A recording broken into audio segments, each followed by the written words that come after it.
महबूबा जी, आपने अल्ताफ बुखारी हमारे पास भेजा था। आपने उस वक्त कहा था कि अल्ताफ बुखारी को आप चीफ मिनिस्टर बनाओगे। आपने हमसे सपोर्ट मांगी, हमने उफ तक नहीं किया कि मुफ्ती सैयद साहब ये गलती मत करिए, मत लाइए बीजेपी को अंदर, हमें कुछ नहीं चाहिए, हम कोई शर्त नहीं लगाएंगे, आप नेशनल कॉन्फ्रेंस और कांग्रेस की मदद ले लीजिए, हमें ना मिनिस्ट्री चाहिए, हमें ना एमएलसी चाहिए, हमें ना राज्यसभा चाहिए, हमें चेयरमैन नहीं चाहिए। ताकतों के खिलाफ लड़ रही है जो मुल्क भर में जहर भरने की कोशिश कर रहे हैं, जिनकी मुकम्मल कोशिश है कि नफरत पैदा हो, कि खौफ पैदा हो, लोगों को डराया जाए।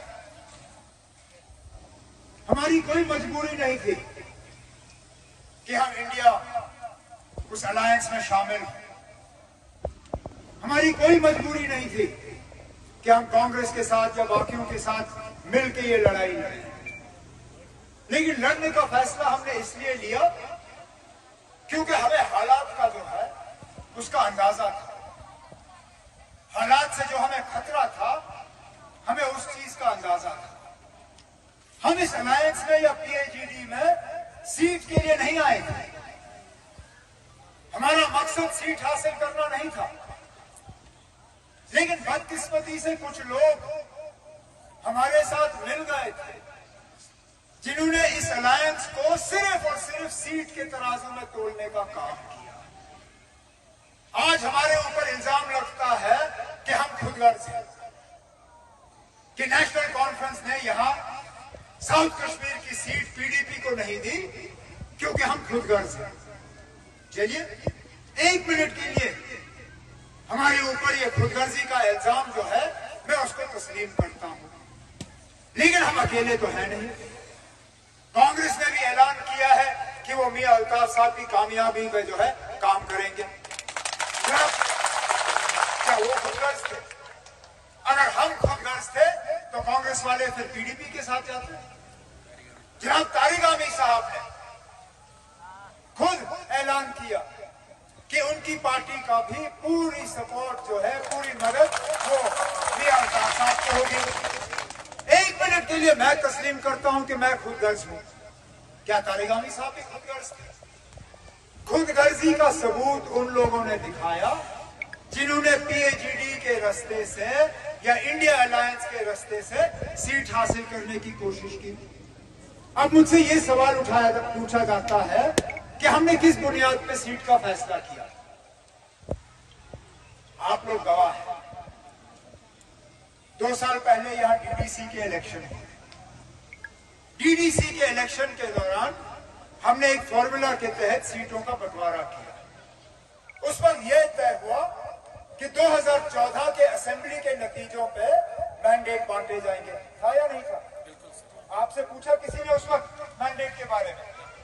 ना इनसे पूछा, ना शेख रफी साहब से पूछा, ना किसी और से पूछा। यहां पे अगर मैंडेट बांटे गए तो पीडीपी के पूछ के बांटे गए, अगर शेख रफी साहब के इलाके में बांटे गए तो पीडीपी को पूछ के बांटे गए। क्यों? क्योंकि 2014 में वहां से एमएलए हमारा नहीं बना था। बिल्कुल इसी तरह जब 2024 का पार्लियामेंट का फैसला करना था, हमने 2019 के नतीजों के बुनियाद पे किया। 2019 में पार्लियामेंट का किसने जीता? यहां से नेशनल कॉन्फ्रेंस ने। तो जाहिर सी बात है यहां पे हक जो है वो नेशनल कॉन्फ्रेंस को था अपना उम्मीदवार सामने रखने का। तो हमने क्या खुदगर्जी की? क्या खुदगर्जी की? सिर्फ और सिर्फ वही फॉर्मूला हमने इख्तियार किया जो हमने डीडीसी में किया। और महबूबा जी, अगर हम खुदगर्ज लोग होते, हम क्या 2015 में आपको दोस्ती का हाथ बढ़ाते? याद करिए जब 2015 के नतीजे निकले थे, उस वक्त ये कलम दवात वाले ये बीजेपी के साथ बात कर रहे थे। ये नेशनल कॉन्फ्रेंस तंजीम है जिसने उस वक्त ये कहा कि मुफ्ती सैयद साहब ये गलती मत करिए, मत लाइए बीजेपी को अंदर, हमें कुछ नहीं चाहिए, हम कोई शर्त नहीं लगाएंगे। आप नेशनल कॉन्फ्रेंस और कांग्रेस की मदद ले लीजिए। हमें ना मिनिस्ट्री चाहिए, हमें ना एमएलसी चाहिए, हमें ना राज्यसभा चाहिए, हमें चेयरमैन नहीं चाहिए। बिना शर्त 6 साल आप हुकूमत करिए। उस वक्त क्या कहा पीडीपी वालों ने? कहा कि ये पिछले दरवाजे से हुकूमत पकड़ने के लिए नेशनल कॉन्फ्रेंस वाले आ रहे हैं। हमें ताने दिए, हमें कहा अब बैठो 6 साल ऑपोजिशन में। हम खामोश बैठे। फिर 2016 आया, महबूबा जी की पार्टी टूट रही थी। उस वक्त हम लोग हैं जो राजभवन गए, जिन्होंने गवर्नर साहब से कहा कि मत होने दीजिए ये। नेशनल कॉन्फ्रेंस को मालूम है इस तरह का तोड़ मरोड़ की सियासत, इसका क्या खमियाजा भुगतना पड़ता है। क्या ये हमारी खुदगर्जी थी?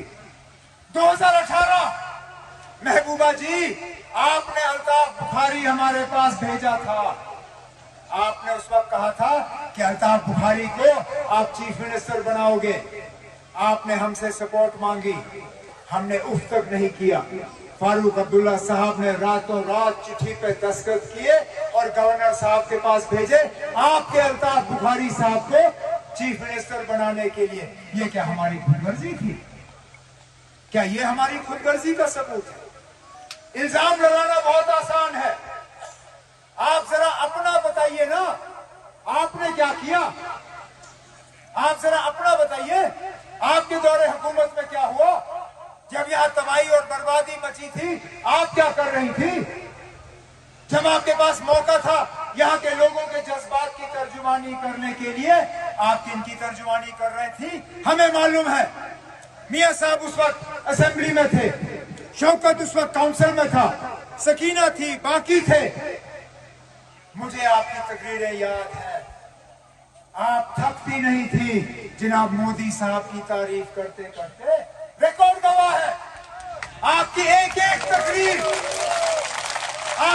एक तकरीर मुझे याद है, जो आपने असेंबली में हमारे सामने की, जो आपने काउंसिल में इनके सामने की, जिसमें आपने ये कहा कश्मीरियों को कि अगर एक आदमी है इस दुनिया में जो हमारे मसले हल कर सकता है, उसका नाम नरेंद्र मोदी है। तो किए मसले हल? मिला कुछ हमें? तबाही और बर्बादी के अलावा क्या मिला? हमारी शनाख्त, हमारी पहचान, हमारा वकार, हमारा वजूद, सारा कुछ तहस नहस हुआ। आज हमसे पूछा जाता है कि 370 में लोगों को क्या दिया? चले ना, और कुछ नहीं दिया। लेकिन इस 370 के तहत जनाब बाबा कौम शेर कश्मीर शेख मोहम्मद अब्दुल्ला ने यहाँ के लोगों को जमीन के मालिकाना हक दिए। ये पूरे मुल्क में और कहीं नहीं हुआ, मासिवाई जम्मू कश्मीर में। आज उन्हीं जमीनों को खतरा है, आज उन्हीं जमीनों को खतरा है। अब हम हाईवे के खिलाफ नहीं है, हम रेलवे के खिलाफ नहीं है, लेकिन क्या जरूरी है कि जिन जमीनों से हम कुछ कमाते हैं, जिन जमीनों से हमारा मुस्तकबिल जुड़ा हुआ है, आपको उन्हीं जमीनों से हमारी रेल ले जानी होती है? आप क्या 10 फुट दाएं बाएं इस रेल को नहीं ले सकते हो? इंशाल्लाह इस रेल के लाइन को हम यहां से अलग करके आगे ले जाएंगे।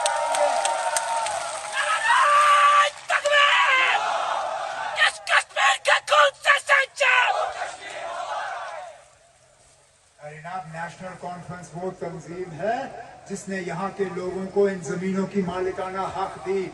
हम ये हक आपसे छीनते हुए नहीं देखेंगे। नुमाइंदा आपका पार्लियामेंट जाएगा इंशाल्लाह, लेकिन वो नुमाइंदा जाएगा जो वहां पे बात करेगा। लेकिन आप स्टेज पे बात करना बहुत आसान है। मैं तकरीर कर रहा हूं, आप लोग ताली बजा रहे हो, आप लोग कोई शोर नहीं कर रहे हो। प्रेस वालों से बात करना बहुत आसान है, ये सवाल करते हैं, मैं जवाब देता हूं। लेकिन उस ऐवान में जाना जहां पे शोर होता है, जहां पे टेबल पे थपथपे करते हैं, जहां पे नारे लगते हैं, वहां बात करने का अंदाज दूसरा ही होता है। और आपने आजमाया है अपने एक मेंबर पार्लियामेंट को, जिनको उस वक्त 2008 में बोलने का मौका मिला। जिनको उस वक्त कहा गया था कि पीडीपी के तरफ से महबूबा मुफ्ती जी बात करेंगी, वो खड़ी हुई और फिर हंसने लगी और फिर कहा मैं क्या बोलूं यार, और नीचे बैठ गई। तब कहा गए आपके जज्बातों की तर्जुमानी, तब कहा गए वो दमदार तकरीरें। आज कहा जाता है कि हम महबूबा जी के पार्लियामेंट जाने से डरते हैं। अरे महबूबा जी, पार्लियामेंट में उस दिन मैं आपके साथ बैठा था, मेरी तकरीर और आपकी तकरीर दोनों में फर्क देख लो और फिर पता चलेगा आपको कौन डरा हुआ है, वहां किसने बात की और कौन खामोश रहा, वो हमें मालूम है। अरे राम, रिकॉर्ड गवाह है। वजीर आजम के सामने हम बात करते हैं। जब यहाँ डॉक्टर मनमोहन सिंह साहब आए और मैं वजीर आला था, उस वक्त मैंने दूध और टॉफी की बात नहीं की, मैंने उस वक्त जम्मू कश्मीर की सियासी मसले की, सियासी हल की बात की। रिकॉर्ड गवाह है। लेकिन रिकॉर्ड इस बात का भी गवाह है कि 2016 में जब हालात खराब थे और आप उस वक्त के होम मिनिस्टर राजनाथ सिंह के बगल में बैठे थे और आप यहाँ के लोगों की जज्बातों की तर्जुमानी कर सकती थी, उस वक्त आपने यहाँ के लोगों को ताने दिए, कहा ये क्या दूध लाने गए थे, ये क्या टॉफी लाने गए थे। ये हमें याद है हमारे जख्मों पे आपने किस तरह नमक छिड़कने का काम किया। भूले नहीं लोग यहाँ। तो छोड़िए ये बड़ी बड़ी बातें है। पहले तो जो आपने अपने दौरे हुकूमत में किया, जरा माफी मांगने की हिम्मत करिए, उसके बाद हम आपकी बाकी बातें सुनेंगे। यही